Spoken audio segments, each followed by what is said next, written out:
والسلام علیک یا نبی اللہ الصلاۃ والسلام علیک یا حبیب اللہ صلی اللہ تعالی علیہ وسلم۔ حضرت جابر رضی اللہ تعالی عنہ سے روایت ہے کہ رسول پاک صلی اللہ تعالیٰ علیہ وسلم نے ارشاد فرمایا، 3 لوگ ایسے ہیں جن کی نماز قبول نہیں ہوتی اور ان کی نیکیاں بلند بھی نہیں ہوتی۔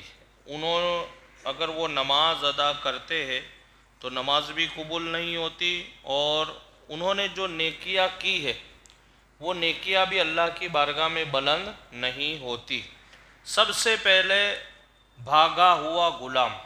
ابتدائی اسلام میں دور رسالت اور اس کے بعد صحابہ کرام اور تابعین تبع تابعین بہت زمانے تک یہ غلام کا سلسلہ چلتا تھا۔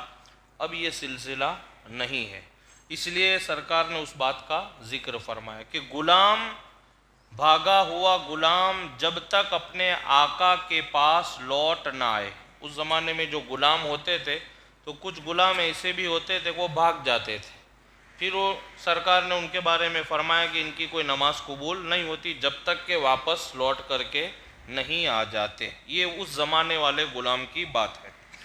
اور وہ عورت جس کا شوہر اس سے ناراض ہے، جس عورت سے اس کا شوہر ناراض رہتا ہے، شوہر کی عورت کی نافرمانی کی وجہ سے اگر شوہر ناراض رہتا ہے تو اس عورت کی بھی نماز قبول نہیں ہوتی۔ اور نشہ والا جب تک کہ ہوش میں نہ آئے، جیسے شراب، چرس، گانجا، کیونکہ یہ نشہ ایسا ہے جو آدمی کو مدہوش کر دیتا ہے۔ مدہوش کا مطلب وہ اپنے ہوش و حواس کھو بیٹھتا ہے اور اس پر جنون طاری ہو جاتا ہے۔ تو سرکار علیہ السلام فرماتے کہ جب تک کہ وہ نشے میں سے ہوش میں نہیں آ جاتا اس کی نماز قبول نہیں ہوتی۔ یہ تو ایک مختصر بات ہے، باقی نشہ والے جو لوگ ہیں ان کے بارے میں تو اور بھی بہت ساری روایت ہے۔ سرکار علیہ السلام نے فرمایا کہ نشہ والا ایسا ہے کہ اس کی مثال سرکار علیہ السلام نے الگ الگ چیزوں سے بیان فرمائی ہے۔ بہت طویل بیان ہے، انشاءاللہ کبھی کچھ ایسا بیان آئے گا تو اس پر بھی میں آپ کو چند احادیث پیش کرنے کی کوشش کروں گا۔ لیکن 3 لوگ ابھی جو آج کے بیان میں سرکار نے فرمایا کہ ایک غلام اگر بھاگ جائے اس کی نماز قبول نہیں، اور دوسرے نمبر پہ وہ عورت کہ جس سے اس کا شوہر ناراض ہے اس کی نماز قبول نہیں، اور تیسرے نمبر پہ نشہ کرنے والا جب تک کہ ہوش میں نہ آ جائے۔ مذکورہ حدیث شریف میں فرمایا گیا 3 لوگ ایسے ہیں خواہ وہ کتنی ہی نیکی کیوں نہ کرے، اللہ کی بارگاہ میں ان کی نیکیاں قبول نہیں ہوتی، اور کل قیامت کے دن ان کی نیکیاں ان کے منہ پر مار دی جائے گی۔ یہ جو 3 لوگ ہیں ان کی نیکیاں بھی ان کے منہ پر ماری جائے گی۔ اب آپ اندازہ لگاؤ، کل بھی میں نے آپ کو بتایا تھا کہ میدان قیامت وہ جگہ ہے کہ جہاں نفسی نفسی کا عالم ہوگا، لوگوں کے نامہ اعمال کھل رہے ہوں گے، اور سرکار علیہ السلام کی ایک اور حدیث پاک ہے کہ قیامت کے دن بہت سارے لوگ ایسے بھی آئیں گے جو یہ تصور کرتے ہوں گے ہم نے بہت نیکیاں کی ہے۔ سرکار کا فرمان ہے قیامت کے دن کچھ لوگ ایسے آئیں گے جو یہ سوچیں گے ہم نے بہت نیکیاں کی، لیکن جب ان کا نامہ اعمال کھلے گا ایک بھی نیکی نہیں ہوگی، ان کے نامہ اعمال ایک بھی نیک عمل ان کے نامہ اعمال میں نہیں ہوگا۔ اور سرکار علیہ السلام فرماتے کچھ لوگ ایسے بھی آئیں گے جنہوں نے یہ تصور کیا ہوگا ہماری ایک بھی نیکی نہیں ہے، جب ان کا نامہ اعمال کھلے گا تو نیکیوں سے بھرا ہوگا۔ یعنی یہ وہ لوگ ہیں کہ کچھ لوگ ایسے ہوتے ہیں ہمارے اندر کہ نیکیاں کرنے کے بعد ان نیکیوں کا اظہار کرتے ہیں، اعلان کرتے ہیں۔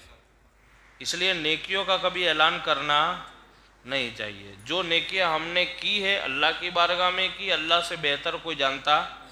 اور کچھ لوگ ایسے ہیں کہ نیکیاں ایسے کرتے ہیں کہ اللہ کے سوائے اور اس کے سوائے کوئی جانتا نہیں ہے. ہم سمجھتے گنہگار ہے, سیاہکار ہے, بدکار ہے, لیکن نہیں, بہت بڑا نیک ہے, اور قیامت کے دن وہ اس شان کے ساتھ آئے گا کہ اس کے نامہ اعمال میں بہت ساری نیکیاں ہوگی. بہرحال تو اس سے اندازہ لگایا جا سکتا ہے کہ جو عورتیں اپنے شوہروں کی نافرمانی کرتی ہے اور ان کے دلوں کو تکلیف پہنچاتی ہے اور انہیں ناراض رکھتی ہے, ان کا کیا حشر ہوگا. آپ اندازہ لگائیں, ان کی ہوئی ساری نیکیاں برباد اور غیر مقبول ہو جاتی ہے. لہٰذا عورتوں کی ذمہ داری ہے کہ وہ ہمیشہ اپنے شوہروں کو راضی رکھنے کی کوشش کرے تاکہ ان کے اعمال اللہ کی بارگاہ میں قبول ہو سکے اور کل بروز قیامت شرمندگی سے بچ سکے. یہ عمل کرنا بہت ضروری ہے. اور بھی میں نے بہت ساری باتیں آپ کو پہلے بھی بیان میں بتائی ہے, اور ابھی بھی کہوں گا کہ دیکھیے یہ حقوق العباد کی بات ہے. کیا ہے حقوق العباد؟ دو طرح کے حقوق ہوتے ہیں, پہلے بھی بتایا تھا, حقوق اللہ اور حقوق العباد. حقوق اللہ یعنی اللہ کی طرف سے ہمارے اوپر جو چیزیں لازم اور کمپلسری, جیسے نماز پڑھنا, روزہ رکھنا, زکوٰۃ دینا, حج کرنا, یہ سب حقوق اللہ میں آتے ہیں. اور حقوق العباد کا مطلب بندوں کے آپس میں ایک دوسرے پر جو حقوق ہے, ماں باپ, اولاد, بھائی بہن, بیٹا بیٹی, میاں بیوی اور چاچا, دوسرے جو اعزاء اقارب ہمارے رشتہ دار ہے, اور جو رشتہ دار ہمارے کمزور ہے کہ جن کا خیال کرنا ہمارے اوپر لازم ہے, یہ ساری چیزیں حقوق العباد میں آتی ہے. تو دیکھیں حقوق العباد میں ہر ایک کے ایک دوسرے پر حقوق ہے. یہ بیان چل رہا ہے میاں بیوی کے حقوق کا, تو اس میں صرف ایسا نہیں کہ عورت کو ہی مطلب یعنی اس بات کا, بلکہ مرد پر بھی لازم ہے کہ وہ بھی اپنی بیوی کے سارے حقوق ادا کرے, ان کو عزت دے اور ان کے ساتھ کسی طریقے کی کوئی زیادتی نہ کرے. دونوں طرف سے حقوق برابر برابر. یہاں تک کہ قرآن میں بھی اللہ تعالیٰ نے فرمایا ہے کہ تمہارے حقوق دونوں طرف سے برابر برابر ہے. حدیث پاک میں بھی سرکار علیہ السلام نے فرمایا کہ جس طرح سے عورت پر لازم ہے کہ وہ اپنے شوہر کے حقوق ادا کرے, شوہر پر بھی لازم ہے کہ وہ اپنے بیوی کے حقوق ادا کرے. اللہ سے دعا ہے کہ اللہ رب العزت ہم سب کو حقوق العباد مکمل طور پر ادا کرنے کی توفیق رفیق عطا فرمائے. چینل فیضان پنجتن کو سبسکرائب کریں, لائک کریں, بیل آئیکن بٹن کو دبائیں.